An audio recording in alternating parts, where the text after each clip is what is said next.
সমস্ত ছাত্র ছাত্রীদের সামনে আজ একটি গুরুত্বপূর্ণ ক্লাসটি হচ্ছে প্রেজেন্ট পার্টিসিপল। এই প্রেজেন্ট পার্টিসিপল দিয়ে খুব সহজেই ইংরেজি বাক্য তৈরি করতে পারবেন।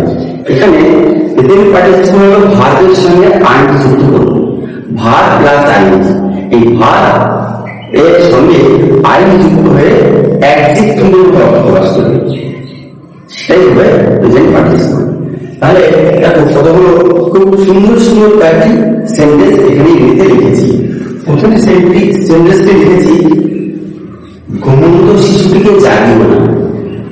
Negative sentence, don't wake up, don't wake up মানে জাগিও না। দ্য স্লিপিং চাইল্ড মানে হচ্ছে ঘুমন্ত শিশুটিকে, অর্থাৎ বাংলা হলো ঘুমন্ত শিশুটিকে জাগিও না। দ্বিতীয় বাক্য লিখেছি, সিং মাই ফ্রেন্ড, দেখিয়া। সিং মাই ফ্রেন্ড এই ভাবের সঙ্গে আইনযুক্ত হয়ে মানে হচ্ছে দেখে। মাই ফ্রেন্ড আমার বন্ধুকে, আই ওয়াজ হ্যাপি আমি খুশি হয়েছিলাম বা আমি সুখী হয়েছিলাম। এই সিংটা হচ্ছে এখানে প্রেজেন্ট পার্টিসিপল। পরের বাক্য লিখেছি, the little girl went away smiling.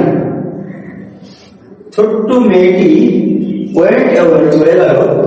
এখানে স্মাইলিং শব্দের অর্থ হচ্ছে হাসতে হাসতে। হাসতে হাসতে ছোট্ট মেয়েটি হাসতে হাসতে চলে গেল। পরের বাক্যটা লিখেছি, হি ইজ গোয়িং হোম, সে বাড়ি যাচ্ছে।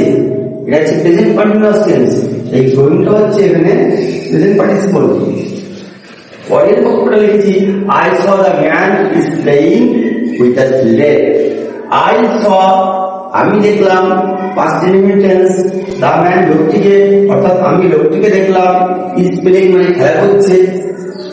Is playing with the children, এই প্লেইং তার সঙ্গে যুক্ত হয়েছে উইথ দ্য চিলড্রেন, অর্থাৎ প্লেইং এর সঙ্গে আইন যুক্ত হয়ে প্রেজেন্ট পার্টিসিপল গঠন হয়েছে। তাহলে আরেকবার রিভাইজ করছি, don't wake up, the sleeping child এই ঘুমন্ত শিশু। এই ঘুমন্ত যে অ্যাডজেক্টিভ ব্যবহার করা হয়েছে এখানে প্রত্যেকটি ভাবের সঙ্গে আইন যুক্ত হয়ে প্রেজেন্ট পার্টিসিপল গঠিত হয়েছে।